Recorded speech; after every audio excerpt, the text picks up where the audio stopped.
tema del día. Vamos a establecer contacto con el analista Camilo González Pozo, el director de la Fundación Ideas para la Paz, Indepaz. El objetivo de hablar con el doctor Camilo, un hombre de la paz desde siempre en Colombia, es sobre lo que ha ocurrido en las últimas horas con esa tercera mesa de negociaciones en La Habana, Cuba, y lo que ha decidido el ELN pausar por un momento estas conversaciones luego de las declaraciones del presidente Gustavo Petro, en donde pues llama las cosas por su nombre, lo que está ocurriendo en el diario vivir en las regiones de Colombia, donde las acciones del Ejército de Liberación Nacional no se han detenido. Doctor Camilo, bienvenido a Colombia Hoy Radio, gracias por estar con nosotros. Sí, un buen día, un saludo para ustedes y mi saludo a toda la labor que hacen de información al país. Gracias, doctor Camilo. Justamente queremos analizar con usted, como hombre de la paz allí desde Indepaz, pues esto que ha ocurrido.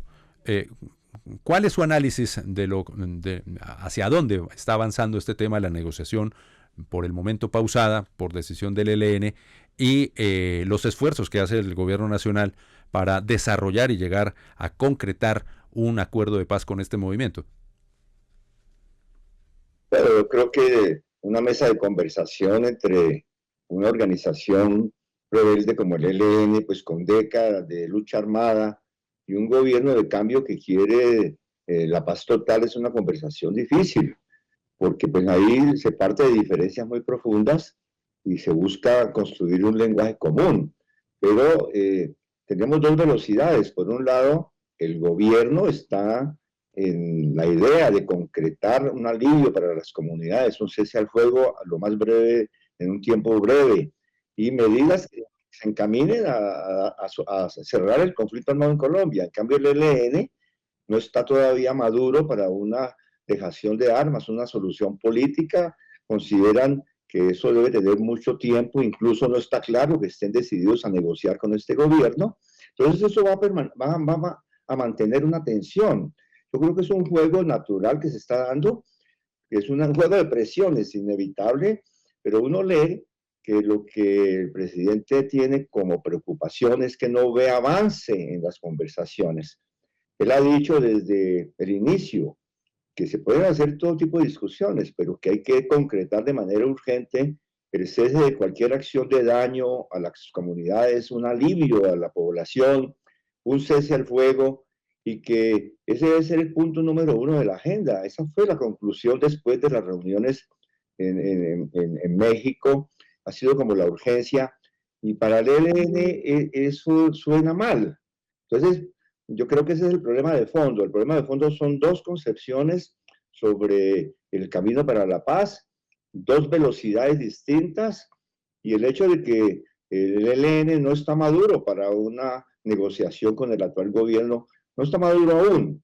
La esperanza es que en medio de estas conversaciones se encuentre el camino para que efectivamente se den pasos, pero que en lo fundamental, las conversaciones se den sin estos sobresaltos. No tiene ningún sentido que mientras están en La Habana conversando, el ELN, según es las informaciones aún no desvirtuadas, autorice, o sea, a un francotirador para que asesine a un oficial. Es una acción, eso sucedió en el Tarra, y cosas de este estilo. Esas son acciones que no le significan ninguna acumulación de fuerzas, ningún logro, al contrario, un repudio, y que van obstaculizando, van creando un ambiente negativo. Entonces, mucha proclama de que la guerra continúa, pero muy poco en el sentido de que se avanza a un cese de hostilidades a la población y un cese al fuego. Entonces, yo creo que tiene razón el presidente en estar preocupado y en exigir resultados de cese al fuego, que si no quieren ya de manera inmediata un cese total, entonces que se comience de manera gradual, con alivios, declaraciones de tranquilidad para las comunidades y un proceso de ceses regionales que vayan construyendo de manera cierta un cese al fuego duradero a nivel nacional. Señor González, usted nos entrega un balance general de la situación actual del país en torno a las negociaciones con el ELN y también nos presenta la postura por parte del señor presidente de la República, el señor Gustavo Petro. de acuerdo con el análisis que usted hace, ¿cuál es ese paso a seguir? ¿Qué debe pasar luego de esta situación de crisis? Bueno, ya me imagino que hoy, como ha dicho el gobierno y como ha dicho también el vocero del ELN, van a considerar el impasse con estas declaraciones.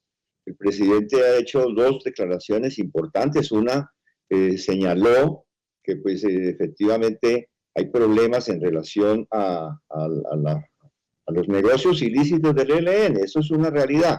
Es un grupo subversivo que se financia de manera ilegal. Así lo hacía el M-19 y lo han hecho todas las guerrillas del mundo.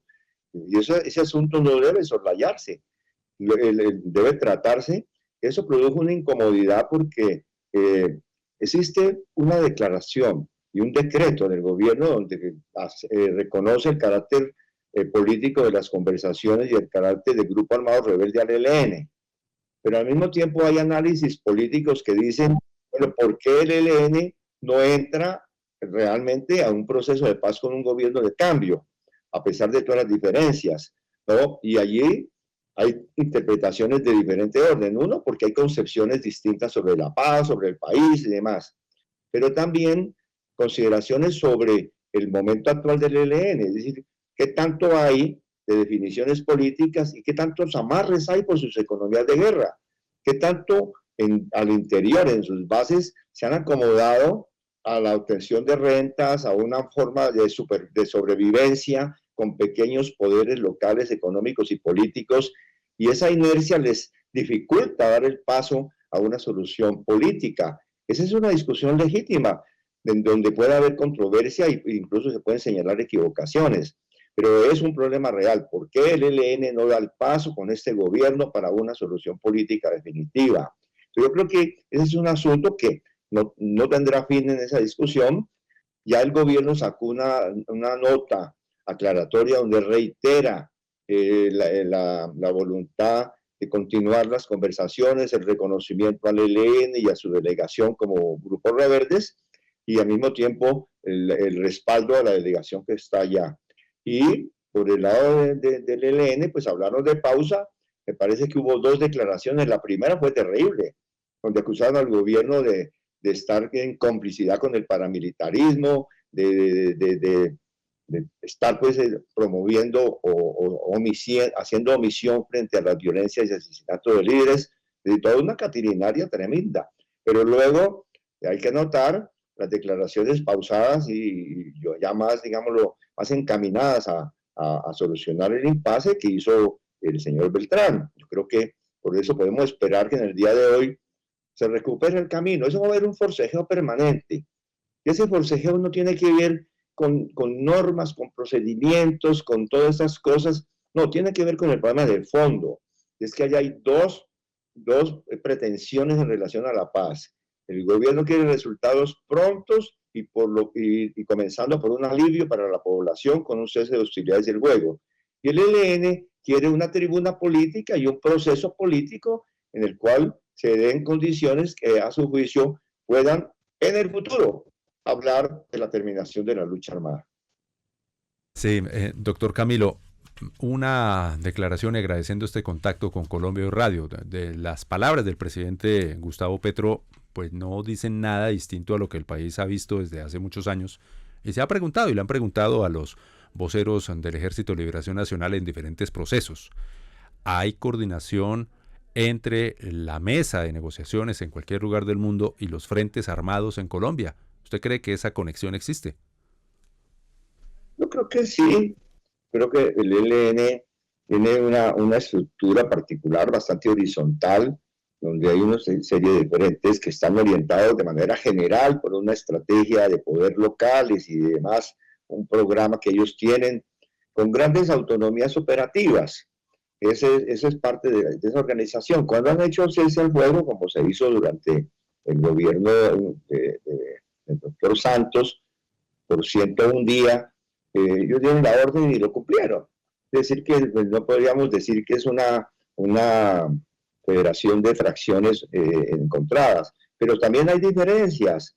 Hemos visto declaraciones altisonantes de algunos de sus frentes, como el caso del Chocó, incluso muchas dudas declaraciones sobre las conclusiones en México de los voceros del Frente Nororiental, diciendo que no les gusta el proceso que se está haciendo. Decir que allí hay también debates, como en cualquier cuerpo colectivo, pero debates que plantean preocupaciones que estarán por ver ya si se llegara a un acuerdo de solución negociada, cuál va a ser el comportamiento de algunos de esos frentes más radicales. Además que es una organización que, como ha dicho el presidente, pues no es la misma organización de Camilo Torres. Hay mucha evolución, ahora hay una nueva generación, hay un reclutamiento de base, hay unos niveles de politización muchísimo menores por parte de sus mandos medios y de mandos de base. Es otras realidades, de modo que, pues, por supuesto que se da al mismo tiempo que podemos decir, hay una vocería representada en la mesa, hay una conducción unificada, también hay una diversidad de circunstancias que habría que ver en un proceso de solución negociada cómo se van a comportar. Pero por lo pronto yo creo que hay que trabajar con la hipótesis de que hay una legítima representación en la mesa y que hay que buscar llegar lo más lejos posible. Yo digo que si hay dificultades en este periodo para un acuerdo de paz definitivo y que se termine el alzamiento armado del ELN, pues lo ideal es que se le dé toda la importancia a los aspectos humanitarios, al cese al fuego, al cese de hostilidades, hacer experiencias regionales, no solamente de ceses al fuego y demás, que me parece que lo fundamental es que sea nacional, sino experiencias de alivio económico para las comunidades, de planes de vida y paz en los territorios. Yo creo que se pueden hacer muchas cosas, incluso en la hipótesis de que el ELN no está maduro para firmar un acuerdo definitivo de paz con este gobierno. Pero la señal de que eso está avanzando y que la mesa sí tiene autoridad es que se logren acuerdos. Aquí estamos no en un juego de palabras, en la prueba de los hechos. Si el ELN quiere realmente contradecir las dudas que tiene el país y el propio presidente sobre cuáles son sus verdaderos propósitos, pues es el lenguaje de los hechos. Declaración inmediata en La Habana de que las comunidades en todas las zonas donde está el ELN deben estar tranquilas porque no se producirá ninguna agresión, porque no se dará reclutamiento de menores de 18 años, porque no se practicará la extorsión a ninguna persona en el territorio para financiaciones ilegales, porque no se hará minado y tampoco depredación del medio ambiente, cosas mínimas que están en las peticiones de la gente, de las comunidades y también en el derecho humanitario. Yo creo que eso es lo que espera el país.